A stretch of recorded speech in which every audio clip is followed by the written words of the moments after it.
الصلاة والسلام عليك يا رسول الله، الصلاة والسلام عليك يا نبي الله، الصلاة والسلام عليك يا حبيب الله وعلى آلك وأصحابك يا حبيبي يا رسول الله صلى الله تعالى عليه وسلم. أعوذ بالله من الشيطان الرجيم، بسم الله الرحمن الرحيم. إن المتقين في جنات وعيون. صدق الله العظيم. إن الله وملائكته يصلون على النبي يا أيها الذين آمنوا صلوا عليه وسلموا تسليما. اللهم صل على سيدنا مولانا محمد وعلى آل سيدنا مولانا محمد وبارك وسلم. کل بیان ہوا تھا سورہ زاریات کی چند آیتوں کا. 15 آیتیں کل بیان کی گئی تھی. آج جو بیان ہے وہ متقیوں اور جنتیوں کا بیان ہے.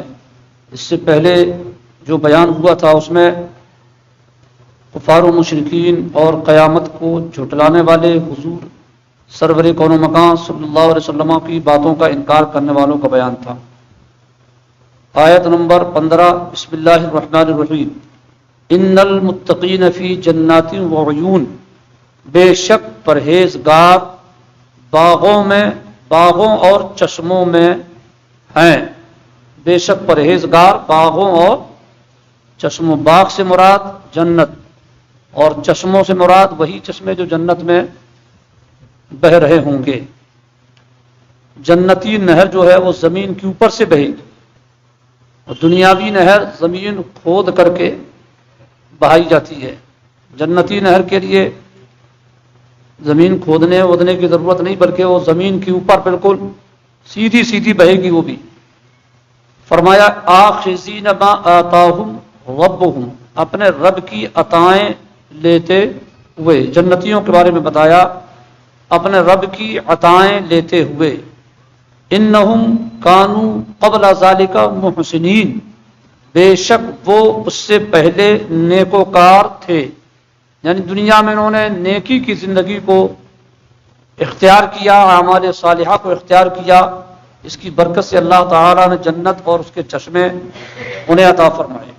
اب ان نیک لوگوں کی صفت بیان ہو رہی ہے قرآن میں. آپ دیکھیے قرآن پاک جب نازل ہو رہا تھا تو ظاہر سی بات ہے صحابہ کی جماعت تھی. صحابہ کے بعد تابعین ہوئے، پھر اولیاء کرام ہوئے. دور رسالت میں جو بھی مسلمان تھے وہ صحابی کہلاتے تھے، مگر اللہ تعالیٰ نے قیامت تک جو اہل ایمان صالحین میں سے ہوں گے ان کی خوبی یہ بیان فرمائی. کیا؟ کانوا قلیلا من اللیل ما یہجعون، وہ رات میں کم سویا کرتے.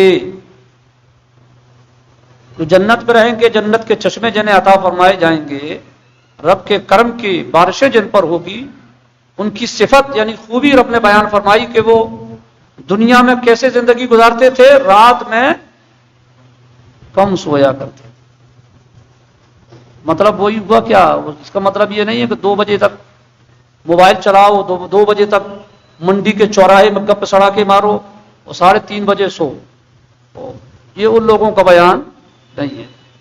یہ ان لوگوں کا بیان ہے کہ عشاء کی نماز پڑھا، ضروریات سے فارغ ہوئے، لیٹ گئے، تھوڑا بہت سوئے تاکہ تھوڑا سا باڈی کو آرام بھی ملے، اور اس کے بعد پھر پوری رات فجر کے نمازان سے پہلے تک اللہ کی عبادت میں گزارتے. اللہ تعالیٰ ان کے درجات اور بلند فرمائے اور ان کے صدقے ہمیں بھی نیک بننے کی توفیق عطا فرمائے. یہ ان مقدس ہستیوں کی تعریف ہے، صاف لفظوں میں فرمایا.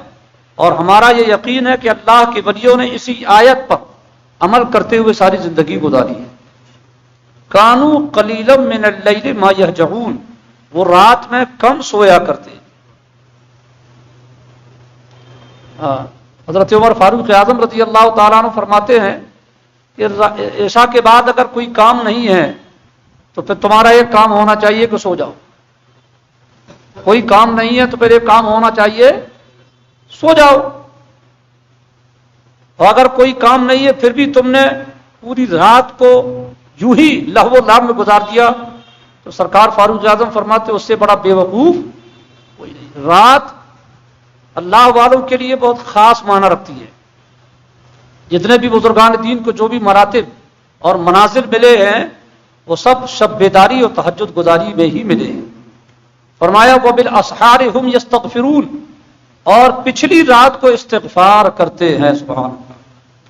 یہ دو چیزوں پر ذہن اپنے دماغ میں رکھیں، گھروں میں بھی بتائیں، دوست و احباب کو بھی بتائیں. اللہ تعالیٰ ان پر عمل کی توفیق عطا فرمائے. اللہ والوں کی شان یہ ہے کہ رات میں کم سوتے ہیں، عبادت میں لگے رہے، اور جب سحری کا ٹائم شروع ہو گیا، یہاں استغفار بالاسحار سے مراد سحری کا ٹائم، اور جب سحری کا ٹائم ہو گیا تو پھر اللہ کی بارگاہ میں توبہ اور استغفار میں لگ گئے. اللہ، یہ ان بندوں کی شان ہے جو گناہ کرتے ہی نہیں. وہ بندے گناہ کرتے ہی نہیں، پھر بھی عبادت بھی کرتے ہیں اور سحری کے وقت میں باقاعدہ رب کی بارگاہ میں استغفار کرتے ہیں. یہ قرآن ان کی صفت بیان فرما رہا ہے. یہ حضور غوث و خواجہ کی صفت ہے، یہ اعلیٰ حضرت برہان ملت کی صفت ہے، یہ تاج الاولیاء وارث پاک کی صفت ہے. اور ہم لوگوں کا حال کیا ہے وہ ہم اور آپ خود جانتے ہیں.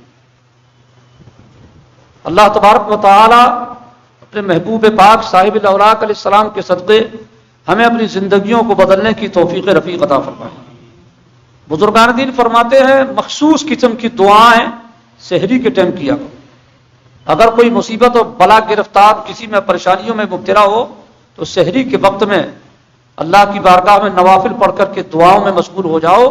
قرآن کی کئی آیتوں میں سحری کے وقت کے دعا کے لیے اللہ تعالیٰ نے اسپیشل حکم دیا.